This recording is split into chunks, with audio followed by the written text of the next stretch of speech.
Alyssa and May are messed in the head. Alyssa and May think the world's full of dread.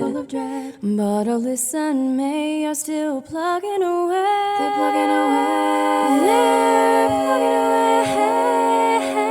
away. Being crazy, crazy, crazy, crazy. And in bed, what the fuck is up? Okay, can we talk about social anxiety at Zoom parties? Oh, hit me. Yeah, go ahead. I'm about to go to a Zoom wedding after this. Oh my God. I mean, weddings are the best. So I wonder what weddings are. I never get social anxiety at weddings, weirdly. Me neither, because there's someone else is in it's like all happy. I love them. I'm happy for them. We're all happy for them for a moment. We're all just happy for love. It's such a great thing. Maybe you're not happy for them, but that's a whole other kind of thing. You know, maybe you're like, this wedding is doomed. Either way, it's a good time, you know. This one is not, though. I'm very happy about this. Oh, no, that was not about, just in case. Shots fired. Things get taken out of context before you know it. A lot of the girls I have some inside info on your friend that I've never met. Just start shit talking people. No, I think that weddings are really fun, and they're not about me. They're not about my conversation. It's like, it doesn't matter what you say at a wedding because no one's going to remember you anyway. It doesn't matter. Totally. It doesn't matter if you're standing at the dessert table just like stuffing your face. Like, no one cares. Anything goes at a wedding. And also there's a lot of activity. It's like very structured. It's like you watch the thing, you eat the appetizer, you watch the little dance, you eat the dessert. It's all very like, there's a thing. So true. I used to think that I had social anxiety or that I didn't like parties. And it's like, no, I like parties. I like a very specific kind of party. I have like high expectations, specific expectations. I love activities. It's like, I don't like the party where I just don't like being uncomfortable. And when you walk into a party, you never know if you're going to be in an uncomfortable situation. And then how do you like extricate yourself from it once you're in it? Right. And like when you're, it's just parties as an adult are very, really just, it's like you don't know what you're getting. It's just kind of, you're walking into a situation and that's what I don't like. That's why I get anxiety leading up to a party. It's the unknown. Yes. And not only that, but guess what? A kid's party, a wedding, everyone shows up on time. So when you get there, you know we're all there. With a real party, you don't know what time, you don't know who's going to be there. There's a lot. Oh yeah, there's so many factors that are so out of your control. So gotta say, I don't. But wait, have you felt this on Zoom? Yes, I have. I didn't think that I would feel socially anxious, but here's the thing: I have like video anxiety. I don't like being on video. No, of course, it's a lot. It's a lot. I mean, I'm probably in the wrong business for that. But as soon as like even if someone's like filming me on their phone, as soon as I know that something is on camera, I just get really uncomfortable. So there's just like two levels now to a party where I'm like interacting with people and I'm trying to be like, you know, funny and cool and have a good time. And then I'm also just like staring at my face and being like, is that my face? Like, that's always been my face. Like, why do I look like that? No, I know. Why is my hair like that? Why did I think it was a good idea to have my hair like that? And like my nose ring, really? Why do I have a nose ring? Like I just all my like body image stuff comes up too. Well, your home setup today is doing you so many favors because it's perfect. You look like you're Skyping in. You look like you're Skyping into late night right now. Literally. It's crazy. Yeah. You got great light. You have a great, Mm-hmm. Plants in the background. There's a lot of perfect dead space. It's wonderful. Yeah. Wait, Anosh, what about me? Yeah. Wait. What about this setup? Your camera operator may be drunk. I'm not sure. Your segment got cut. Your segment got cut last minute. Yes, sorry. Like this is a day in the life. This is what's really like going on. No filter. Yeah, I'm reporting from the field. Yeah. Mm-hmm. You're in the newsroom. You throw to me. I'm the person who's like, things are not looking good out here. Bed all the time. They haven't gotten out of bed. It's bad. Yeah. Alyssa's caught in a gust of wind in her apartment. Oh God. Hats flying up. There's some guy behind her who's like umbrellas inside out. Luke in a full fisherman's outfit trying to work the camera.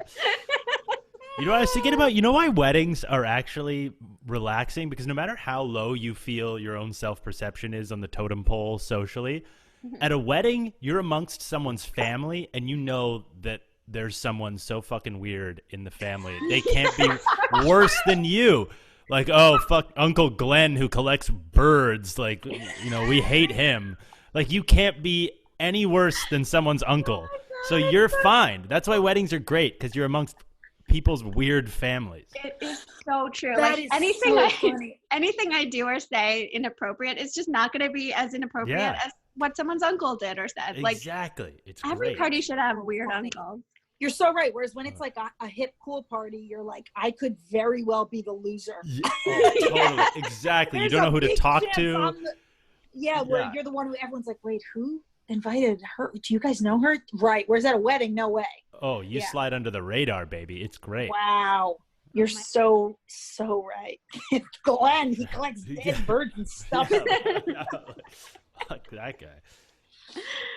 Yeah. But But do I you don't think know. that weird uncles like start weird, or do you think it's something about like when you hit 40 or something? They went to too many cool parties and they couldn't handle it and they just fell off the rails. Yeah. Like, do you think weird uncles, if you track them backwards, people are like, oh yeah, they've always been like that. But maybe they just gain confidence as they get older. I think that might be it too, because it's not even a gender thing. Like there's weird aunts too, right? Like Totally.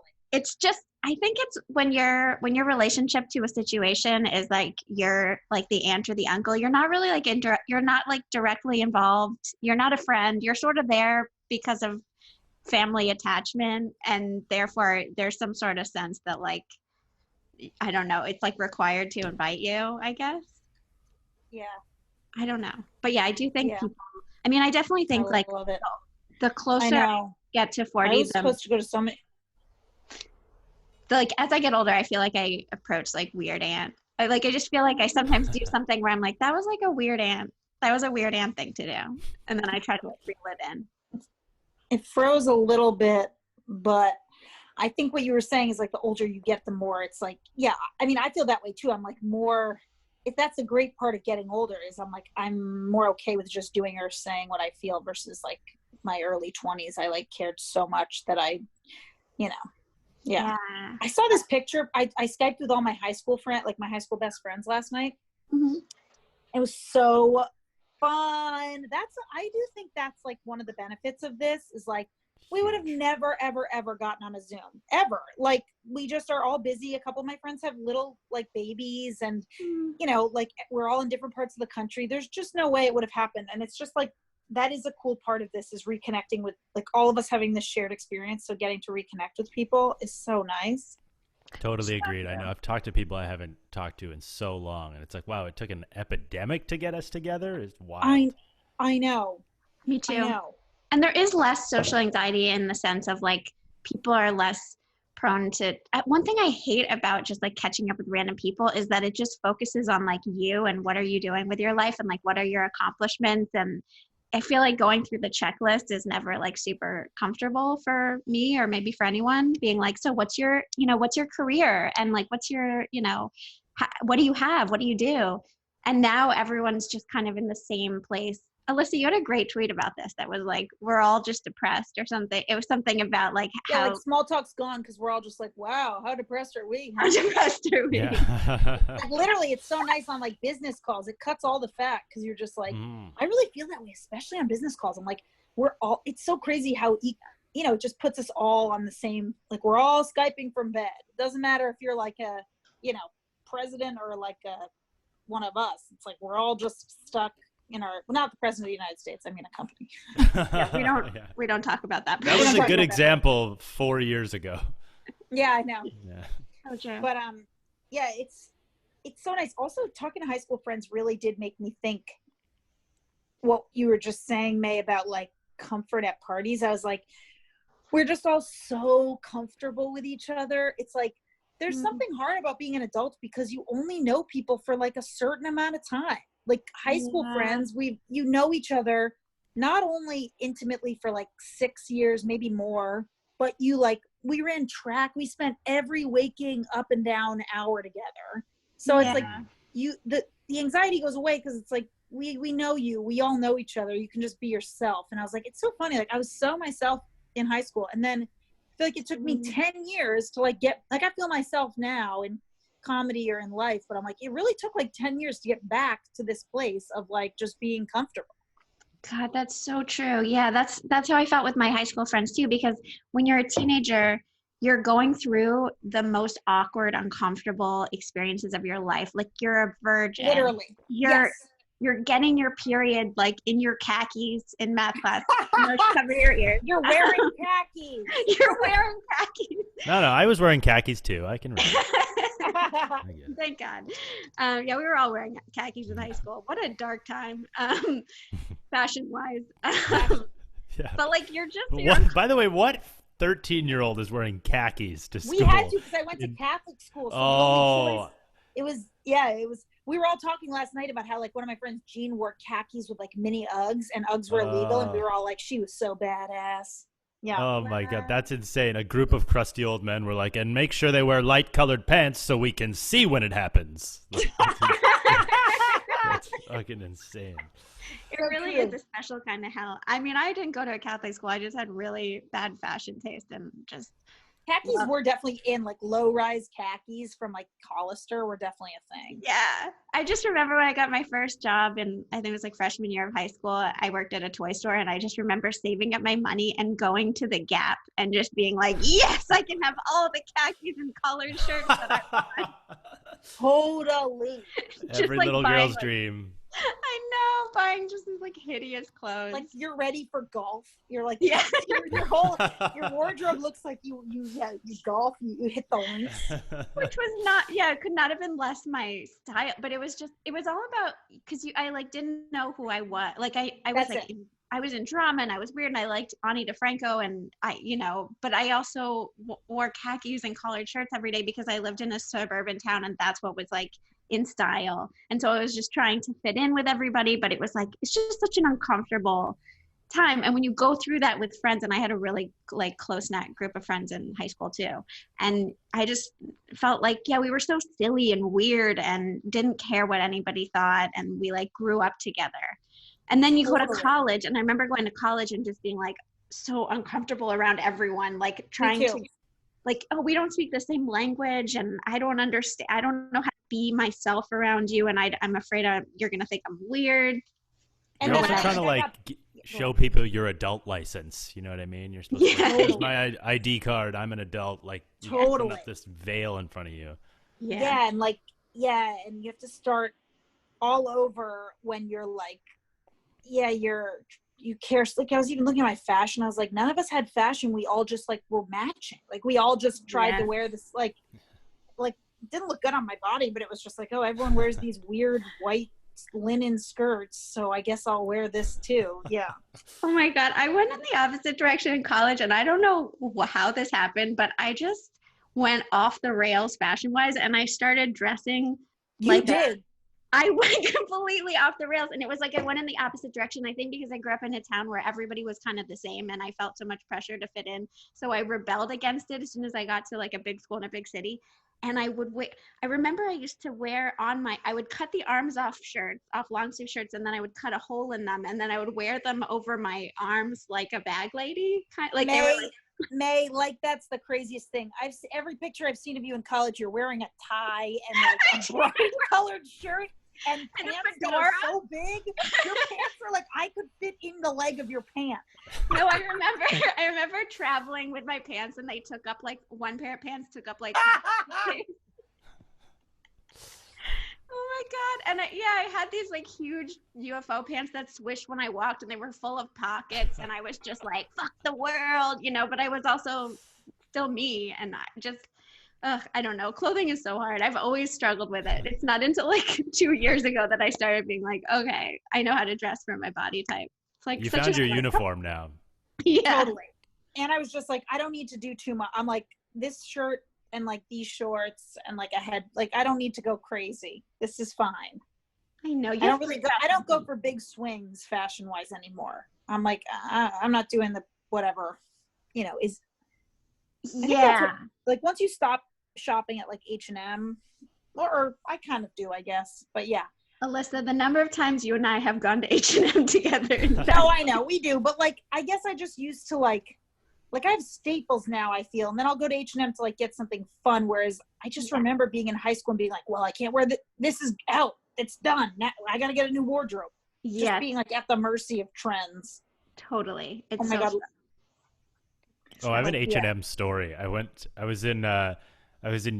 think it was somewhere in Paris when I was like 21 or something. I went on one of those like You're so Euro cool. adventures. You're so I was in cool. Paris when I was Seriously, Anosh. 21, you see. I was smoking a cigarette by the Louvre and this man approached me. No. I have an H&M story. So anyway, I'm in France. it? This girl, she comes up to me.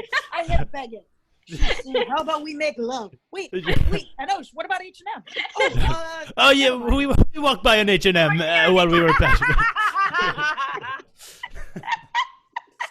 Just what a redirect to talk about my Parisian experience. Alyssa and I are I like, still think about her. I still think about her. oh, yes, me too.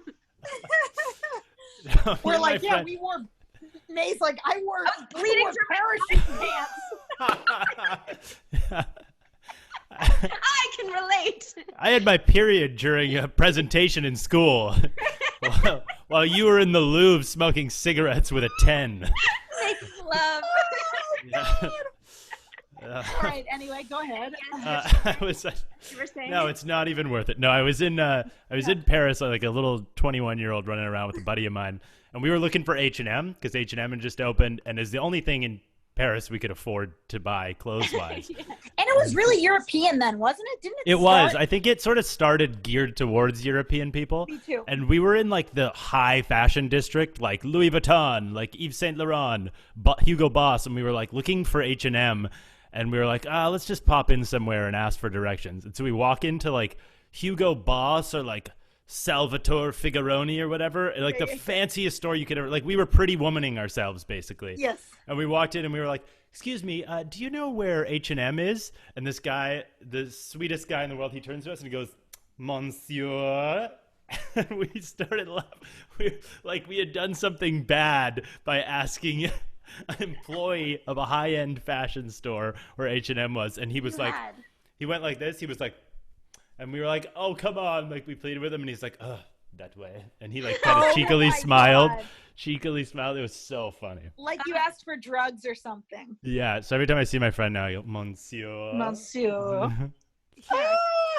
God, you ruined that. And then I had sex with the employee behind the store. And then we all had an orgy. Yes. That's how every story in France ends. Mm-hmm. I remember that, like when Zara was just like a European store, and so if you went to Europe, you like had to go to Zara and get something. No. Yeah. Yeah, I know this has I feel like this has been a little bit of a nostalgia trip this quarantine, because I lived in Spain when I was we had a Spanish exchange student, so I would like switch. My brother and I would go to Spain, or the Spanish exchange student Alvaro would come to us. Oh, that's cool. The drink I used to like, my first drink I ever got drunk on was called Cale Mocho, and it was Coca-Cola and wine, like boxed. I think it was like $2 boxed wine, and like we'd get like $1 liter of Coke. And the other day I was like, I'm gonna make Cale Mocho, and so I took wine and Coke, and I was like, God, this is. I think life just moves so fast. You can't. There's like no time to like. It doesn't make sense to like think too much about the past. Yeah. Beyond like 2 years prior, I'm sure they drink that in parts of America in some states, but it's not called Cali Mocho. It's called alcoholic Cali rock Mocho. bottom. Yeah, It's right. we're drinking some Cali Mocho. And tomorrow we're going to rehab. Yeah. I got my, I could see that being a bonfire drink. Yeah. Cali Mocho, I'll get the trombone. We'll have ourselves a nut. Yeah, there's people drinking that on the beaches in Florida right now while like rubbing their bodies together. Yeah. Totally. Yeah. The pandemic's over faster if you get it through your system. I mean, listen, like May and I always say, we will fall for anything. Like we're very like, go ahead. So impressionable. Very impressionable. But people who are like, this is a hoax, I'm like, are you crazy? Like, I just don't get how that is. I think it's just a coping mechanism of like not wanting to accept reality. But it's like, what? Are you crazy? What do you mean it's a hoax? There are people dying. in droves. It's so weird. Americans will deny anything. They will. Really is. It's They'll a very reject American- anything. It's a very American quality, I think. I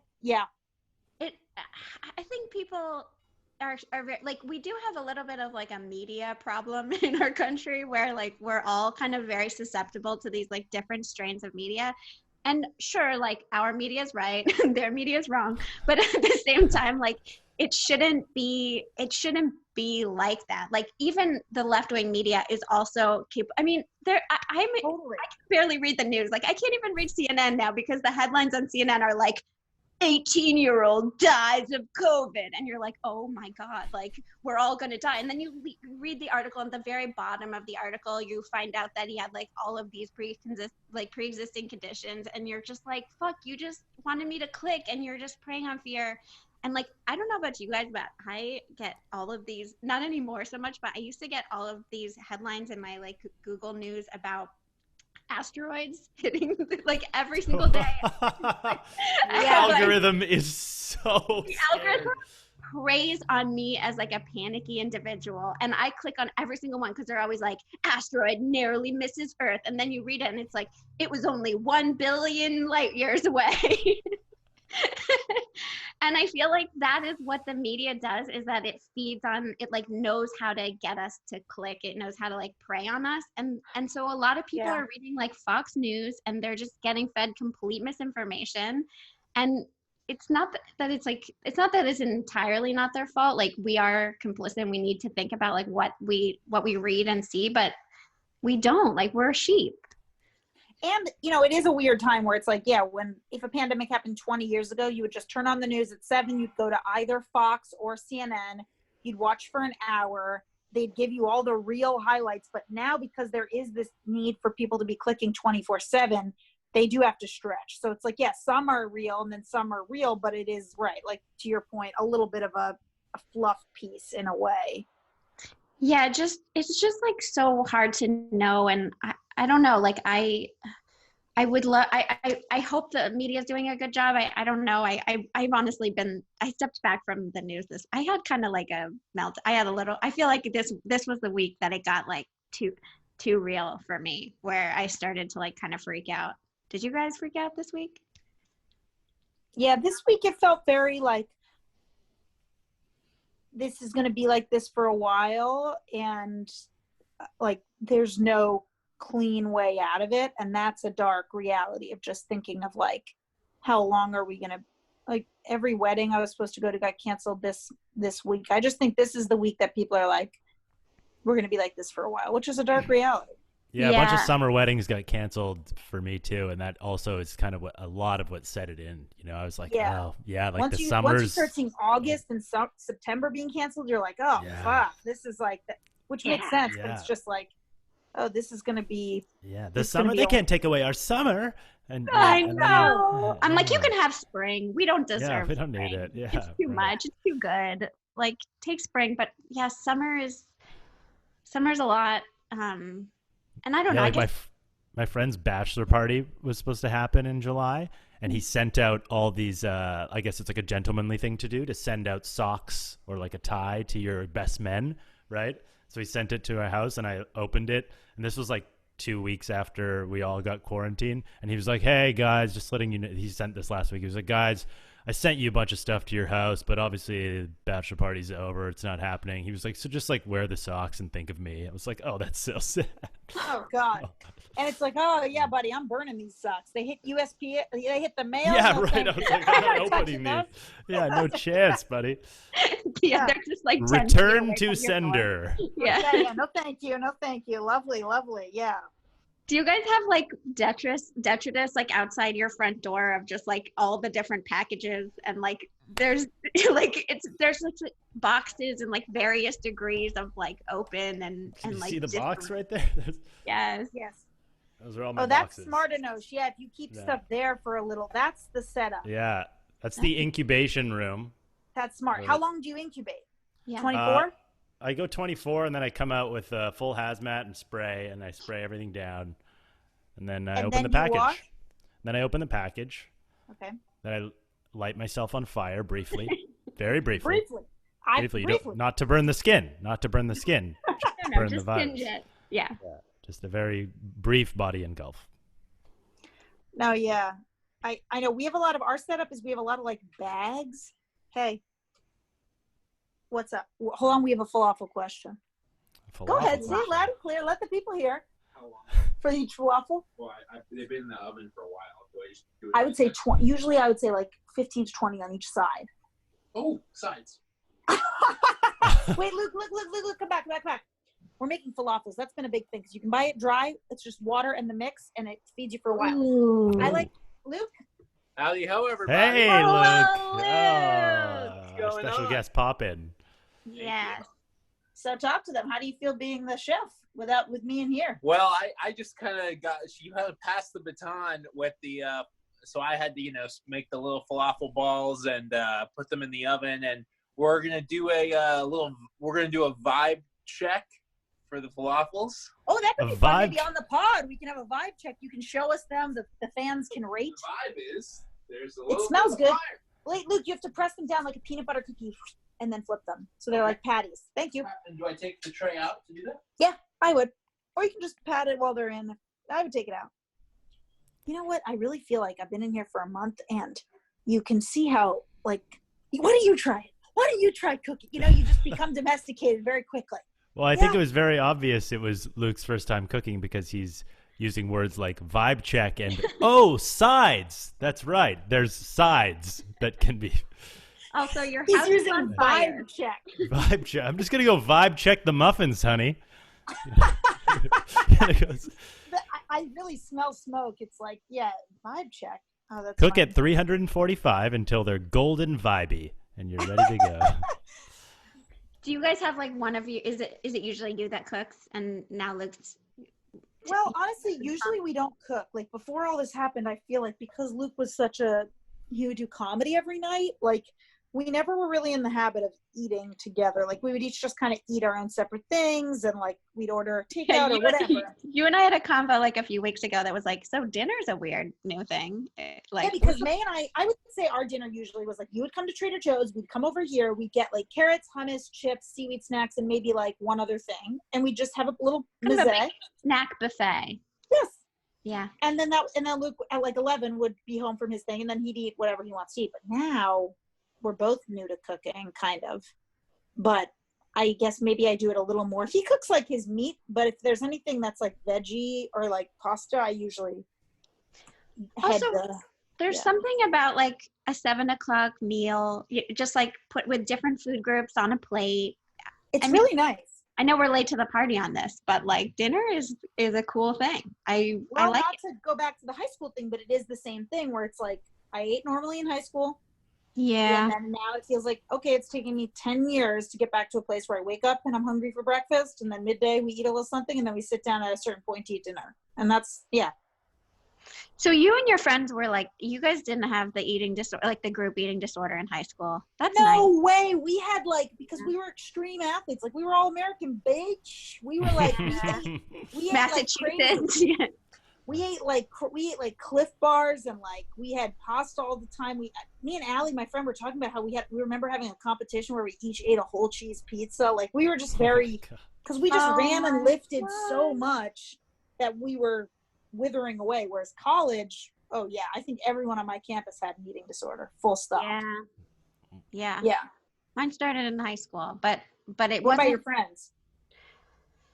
They were pretty healthy, actually. I remember we did like a Vermonster once where we all split Us like too. Yes. Us too. That was the best. And we were all staying in a house together after, and we all had like a horrible stomach cramps. Oh my God. We talked about that last night, how one of us, Allie, threw up fully. It was like, we can't eat Ben and Jerry's ever again. It's such a bad marketing because it makes people be like, oh no. It's so true, but except we talked about it and like we still talk about it. We had Same. t-shirts made that said Vermonster on it. Like it was like, it really was like a life-changing event. It's so true. It was so joyful. Yeah, it was fun. My friends are pretty normal. I think I just had like a lot of anxiety, and that was like a coping mechanism that I picked up early, was just like food issues and stuff. Totally. Whereas I feel like because I ran, like running really probably the structure of running and dance really helped my anxiety. And then once I didn't have that. Yeah, it was probably to be an only child too. I'm like, I know.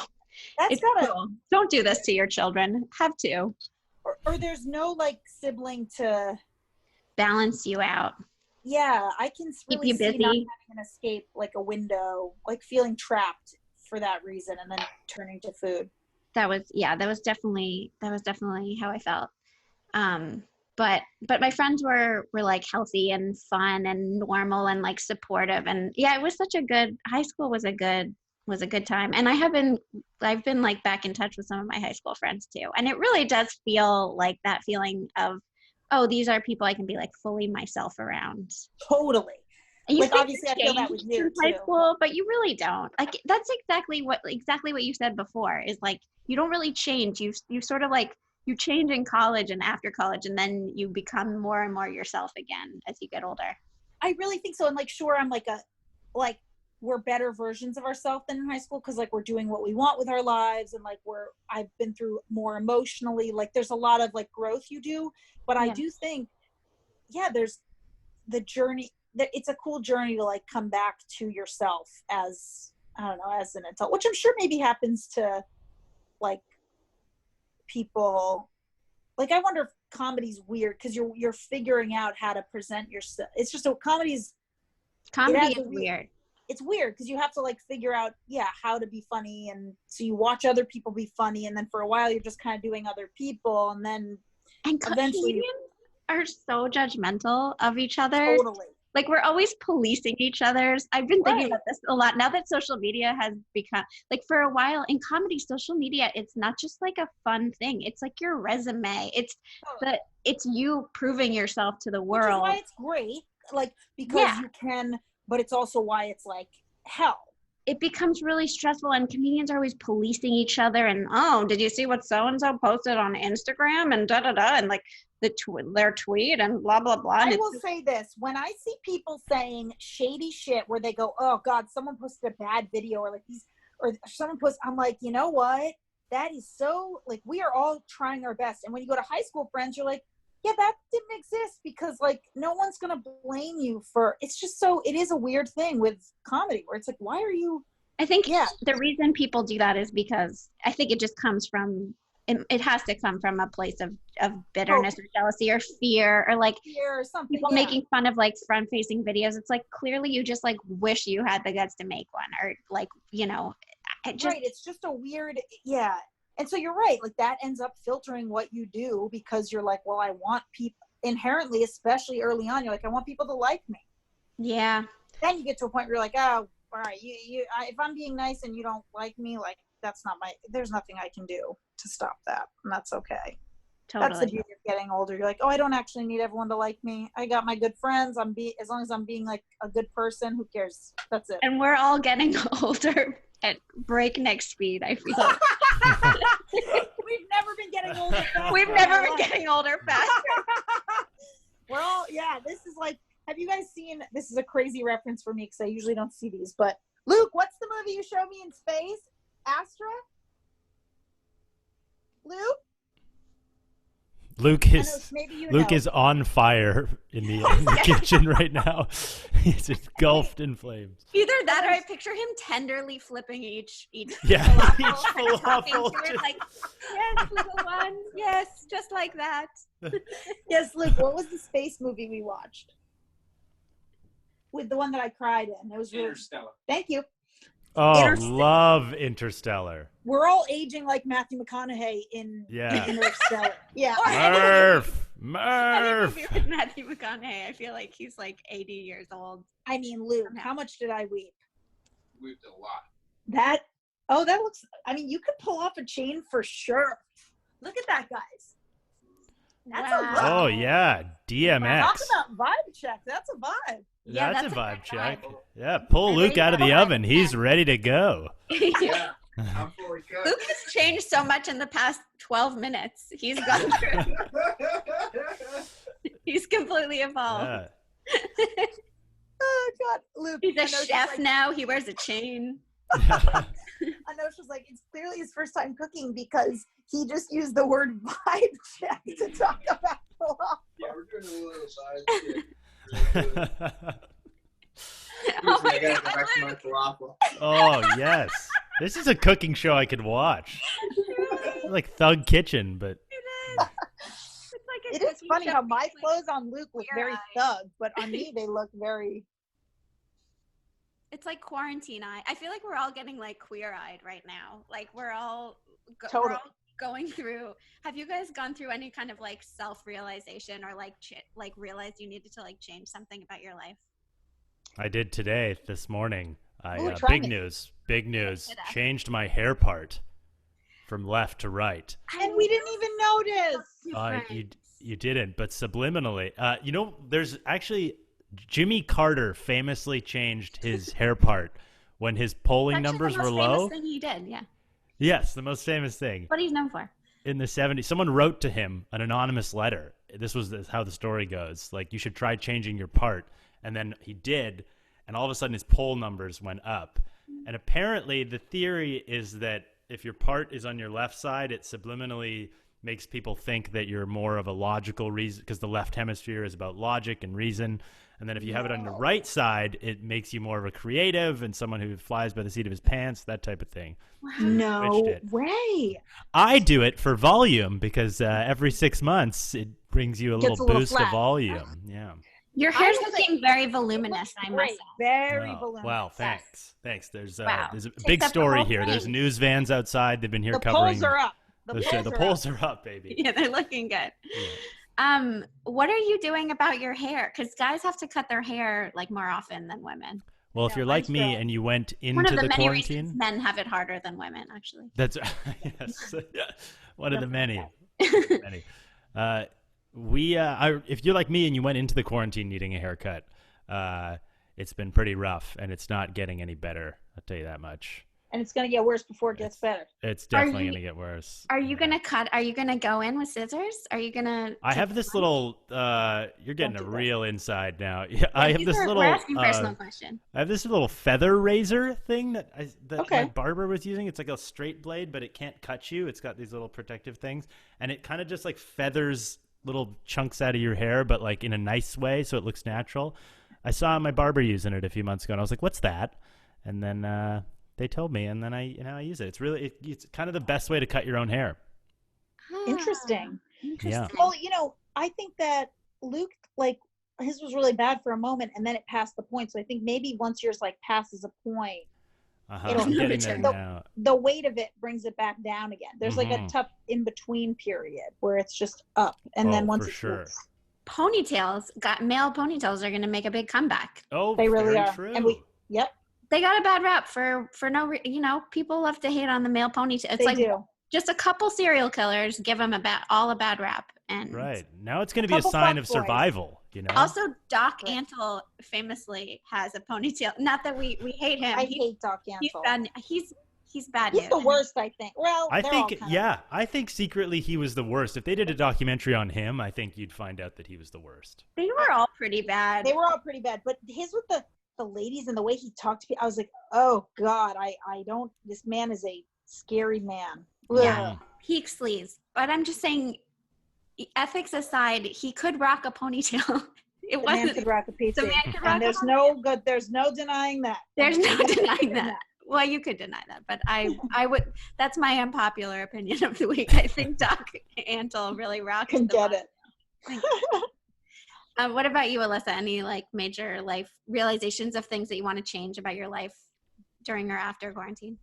I do think it's a balance. Like, I think I can get really work focused, and I do think it's been nice. Like I said, doing the like dinner, I'm like, this is important to structure the day, and connecting with old friends. I'm like, I feel my life is more balanced than, I think auditions are just hell. And I obviously am grateful for them and love them, but I'm always on edge when I have an audition, and it's kind of nice to not, I want to try to get the control back so that I can just have nights where I'm like, I'm done for the night. 'Cause once I have auditions, I never can turn off fully, and then I'm just a ticking time bomb to panic attack, Totally. That's Yeah. true. Yeah, the unfortunate part about our business is that it's like kind of 24 hours in terms of like something comes to you and then it's like, well, you got to be prepared for this tomorrow. tomorrow. And so you're suddenly like, well, my night's ruined. And You got to drop I don't, everything. yeah, you don't live on a 9 to 5 where you're like, well, my computer's at the office, so I can't get to it till tomorrow, so I'll just leave Right. it. And Whereas with this, it's helped me like structure, like, yeah, where it's like we do the podcast and then maybe I make a video or I work on writing something and then I say, okay, I'm done. So it's been nice having some control back, I would say. yeah, Yeah. that's good. It's true. Same with stand up. It's just like a Yep.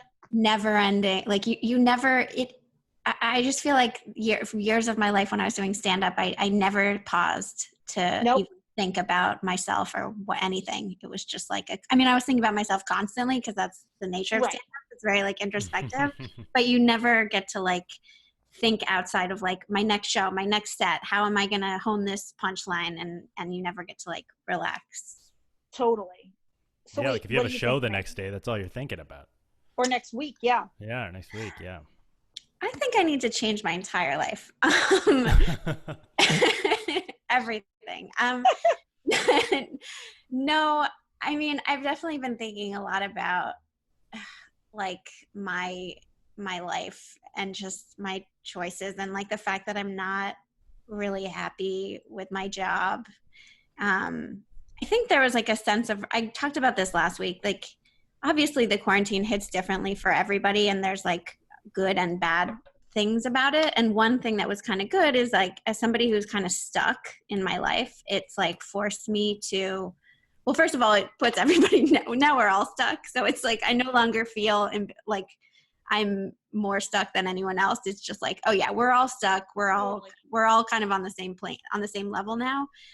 But then once that passed, now I'm like thinking a lot about just like how we only have one life and how important it is to do things that make me happy. And I don't know, I'm just kind of stuck in my job and there's like nowhere to go. And I've banked a lot in like, potentially becoming a TV writer one day, but I'm also like, okay, but what if there's something bigger and like something else that I need to be like focusing my energy on?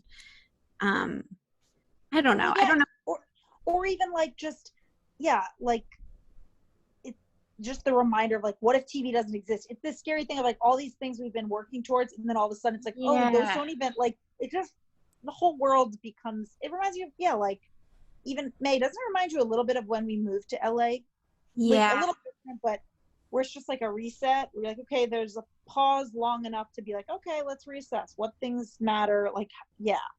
Totally. Yeah, this is, you mentioned earlier, Alyssa, how you were like, everyone has a shared experience now, and now we're sort of all just ourselves. And that ties into what you're saying, May, is you kind of feel like, I just want to be myself.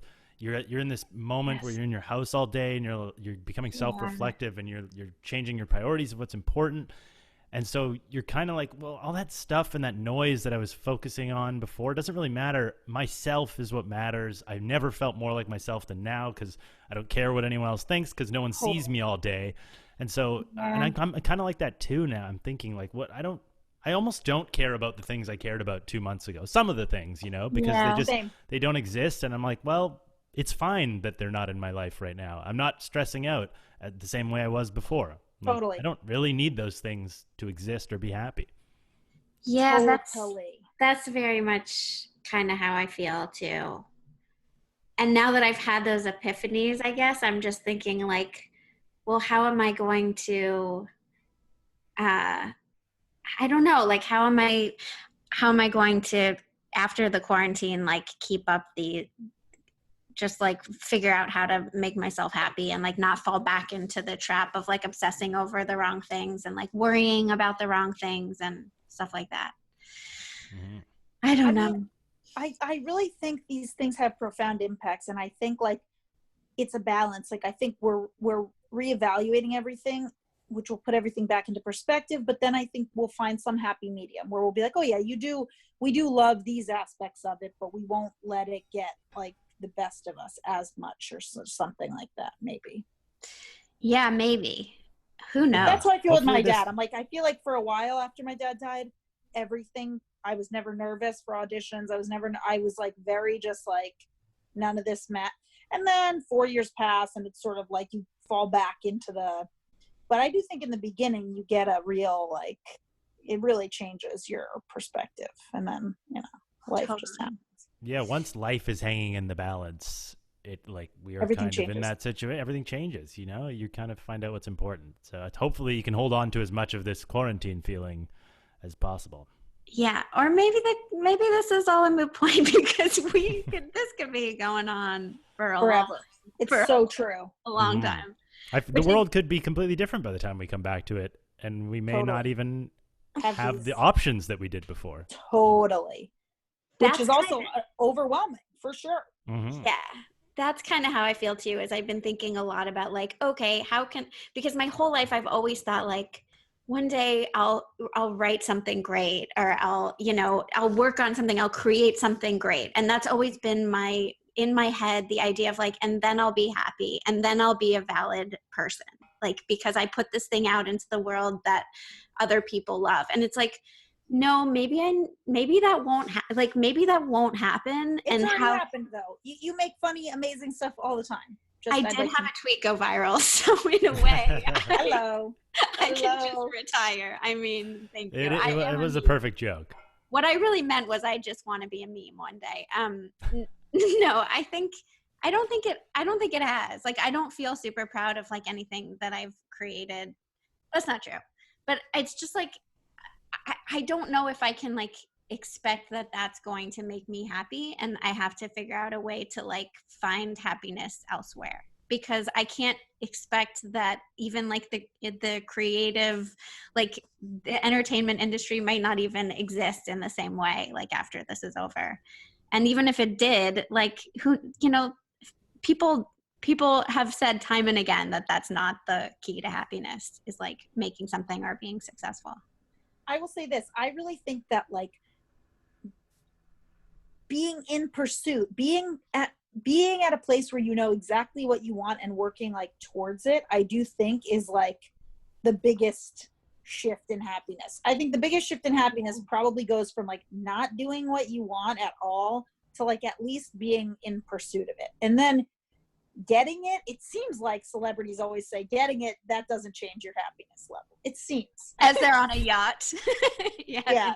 In the French Riviera. Yeah, exactly. They're like, I I'm know, still not happy. I'm in Paris eating baguettes. But I'm so unhappy. I know I have a huge mansion, but I'm just, the void is inside. I mean, I'm sure it is though. I'm sure, like, think of how many people kill themselves. I'm sure like there's almost something darker to being a depressed person who thinks everything's going to be happy once you get it, and then you get it and you're not happy. Boom. That is like tough. Oh, that is tough, true. Which is why I think it is important to like try to find any sense of peace or happiness without that, because the flip side is even if you do get it, then if you don't have it, then that could be a real like I bet it's basically like postpartum. I don't know scientifically if that's what it is, but that's probably a big part of it too. Like, oh, I'll be happy once I like have a kid or something. So it's life is tough. It's like it's tough to find happiness in the present moment, and comedy is literally, I think for both of us, it's been a thing that helps us get out of the present. It's like a thing that it's almost like a nice way to. True. And it's worked and it's helped a lot of times, but then once it's taken away and you're like, okay, this might not be an option, then it's like, fuck, what do I have? And that's what makes me think. Totally. I don't know. Maybe this isn't true, but lately I've just been thinking like I want to quit the entertainment industry and like become like a social worker or like a nurse, and just I just like see people who are on the front lines and are like helping, and their lives are not. I understand that, but that's what probably you have, the skill you have to make people laugh and to make people laugh with dark stuff, and to really, that is like your gift. And you like you are helping people who are having a really tough long day, and then they get to go see like your jokes. That's you shouldn't. I'm so proud of you, and I love you. Thanks. And I won't let you quit. Okay, well, I can just close the tab on nursing school. You have a step. That's so funny. Truly, I do feel like I'm having a little bit of like a the same like quarter life crisis that I had in my like mid 20s, where I was just like, like right before I started doing comedy, where I was like, what do I want to do with my life? I feel like I'm having that again. But at the same time, of course, sense. I have nothing else to do. I have nothing else to Totally. think about but like my life and how it's all been a mistake and I should like start over again.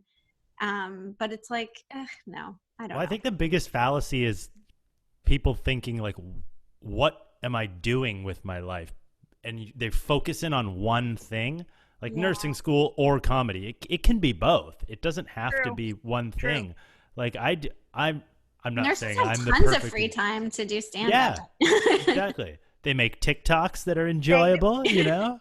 I'm not saying I'm a perfect example, but I do like multiple things because I don't like to focus on one specific thing because I get bored of that. I like the novelty of doing like a little bit of this, a little bit of that, a little bit, and you know what I mean? And it's, when people ask me what I do, that's the only stressful part is because I'm like, well, I do this and then I do about this.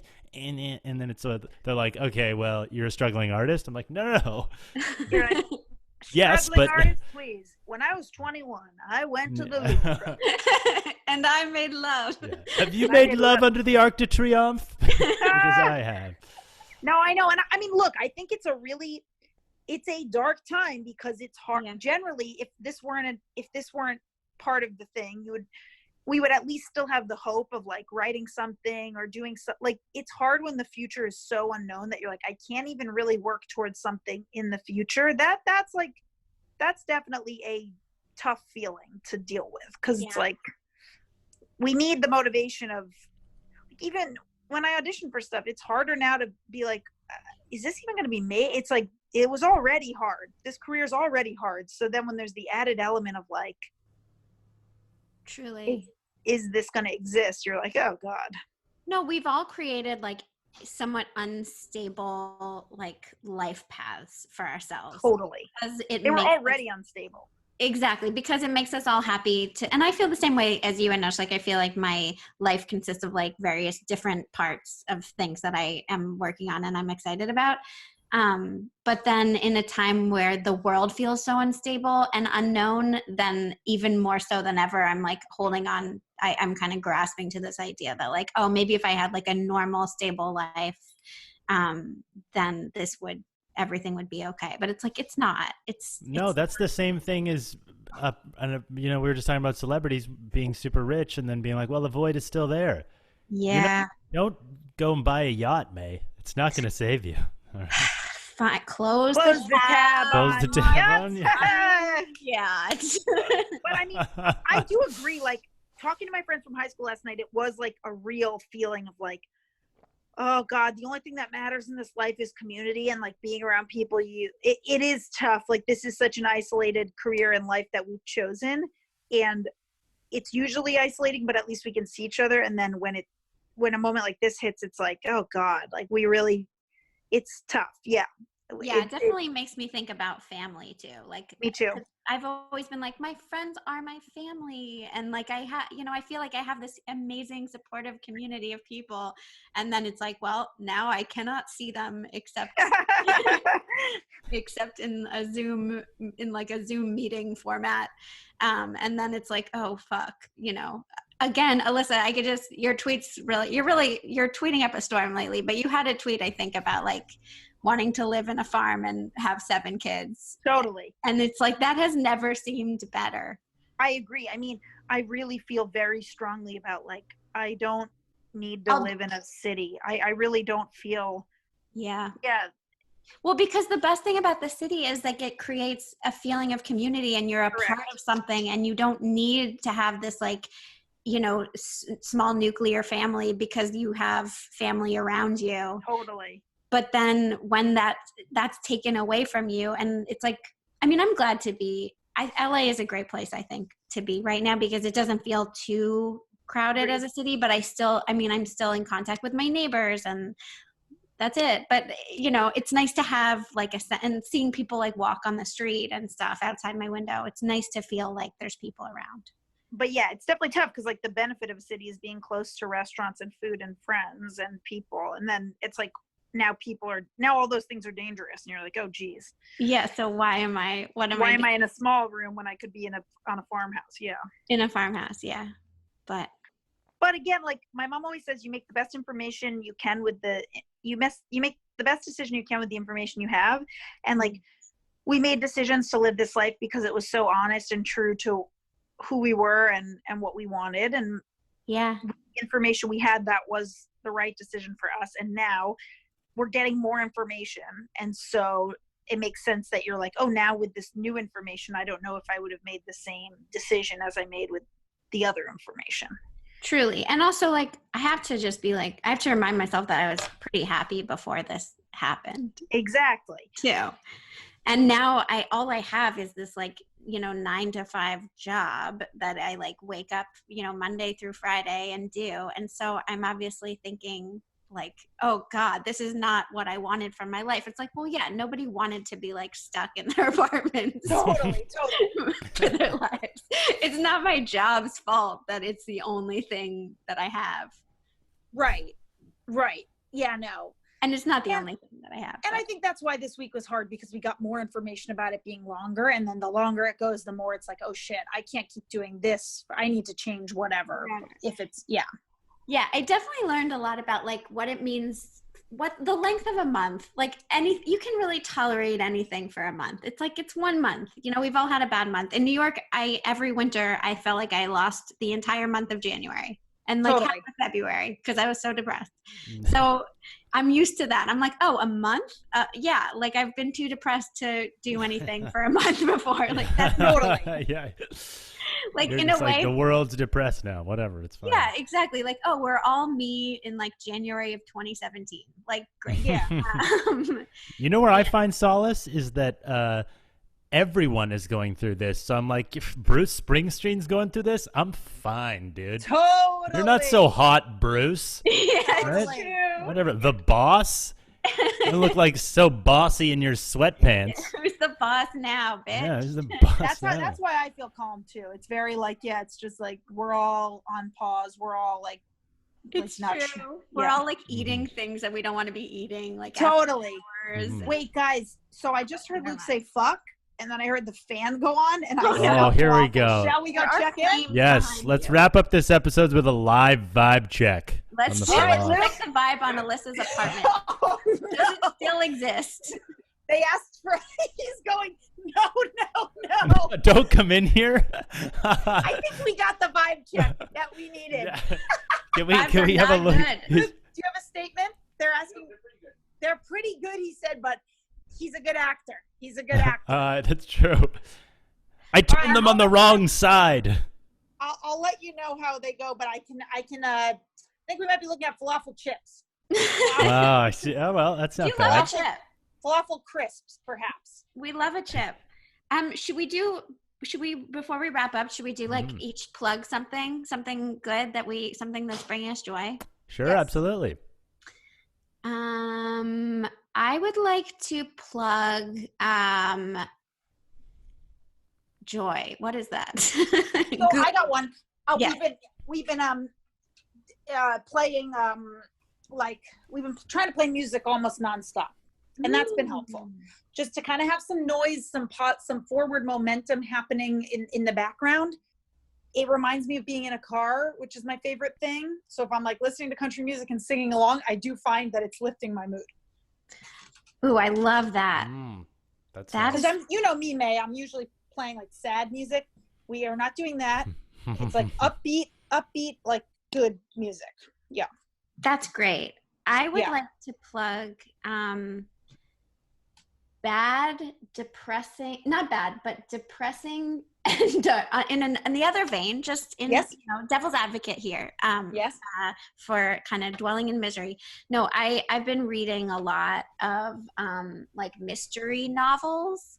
And I feel like reading gets a bad rap because there's so much pressure to read things that are like, Heavy and like intellectual. Yeah, like Jack Kerouac or whatever that Right. 5,000-page book is about heroin addiction. And it's like, read whatever you want. Like, read young adult literature if you want. Like, read things with, raised letters on the cover. If you like reading about missing and murdered women for whatever reason, Gone Girl type literature. That's missing woman genre of literature is really getting me through this quarantine, just because they're like, I love a page turner and it takes my mind off everything that's going on, and it makes me realize like I'm not locked in a basement somewhere. Yeah, so it makes you feel safe. I'm not missing. I'm not missing. I'm right here. That's where I am all the time. 24/7. No, and it's like people watch like crappy TV all the time. Like we love watching reality TV, and so it's like a book is like a better version. A trashy book or whatever is like it's like reality TV that you have to work a little harder for because you're reading. Yeah, It should be celebrated. yeah, and it really That's beautiful. just like it gets me completely out of the moment and out of my Totally. I've And it been- makes you excited to go to bed if you have like a good book and you Yeah, really and want to then read it in bed. I love that. and you forget to be afraid of the pandemic because you're like, is there a murder in my closet? Oh my god! It's like That's crazy. a different kind of fear, which is kind of fun, spice things up, you know. It's So that's- rewarding Yes. too that you're like, I read. I did Yeah. it. All the Yeah, times I say true. I'm going to read and I don't, but today So I true. did it. I know. I like open my curtains, like maybe someone's looking through my window, like, oh, look at that woman, Look at that damsel. that reading a book. intellectual. They can't see what book I'm reading, so they're like, oh, look at her reading a sonnet. So yeah, that's my plug. Anosh, anything? Oh, I'll you know how every night everyone does the cheers for the healthcare workers Yes. at Yeah. in my neighborhood, it's very punctual, right at 8 p.m. and I'm surrounded in a downtown metropolis. I don't know if you can see, but there's like high rises around here. very urban. And so it creates this little like cavern of sound. So it's crazy. People light up all their lights and it's insane. It sounds really, really loud. But the funniest thing to me, which I've been trying to capture on camera, is there's a guy in one of these buildings, and every day he goes, oh yeah, and then other people will go, oh yeah, and it goes on for a solid 5 minutes, and it is Oh my hysterical. God. His Oh, voice yeah. is so. Oh yeah, that's his way of celebrating. It's so off kilter, but so funny. Oh, I great. love it. That's the flip side of the American coin. Like, you know, we have people in Florida on the beaches, but then we also, you know, sometimes we use our tendencies for good. Totally. Yes. We're crass and loud and Mhm. Yeah. inappropriate. But sometimes we channel that towards thanking nurses and doctors. Exactly. Exactly. All It these people feels who love like almost football are like transitioning into like the 7 p.m. cheer. They're taking Yeah. their Yeah. Yeah, nurses. Here we go. Yes. That's so true. That's what it feels like. It feels tribal in that way. Yeah. At 8 o'clock, it feels like, oh, my tribe is gathering for the nightly Totally. chant. You know, it feels cool. Oh, I love that. I'm gonna start. Nobody in our neighborhood No. does that because I don't know. I hope it's because there's not enough people and not because everybody here is just like too self-absorbed and they're, Yeah, like, bro. busy working on their screenplay. Yeah. Forget. But I'm gonna start just out my window every night, just like, oh yeah. Yeah. If I can get anyone. People, Oh, people it's are infectious. Like, oh my God, I know. she's Yeah. having crazy sex. Yeah. Yes. Oh, yeah. There's a Massachusetts woman having sex in the. Oh, yeah. Freaking woman. Guys, this has Love been you guys. the highlight of my week. I love you all. Alyssa, Me too. I hope your kitchen is Me too. I gotta go check on the kitchen. not I'll too keep Yeah. you That guys being said, we know flames kill coronavirus. So That's That's right. true. Not a bad time to be on to have my be my on my fire. shard. if there was ever a better time to be on fire, it's now. Mhm. Okay, love you guys. Talk Love I later. love you guys. Thanks for Bye. listening. Bye. Bye.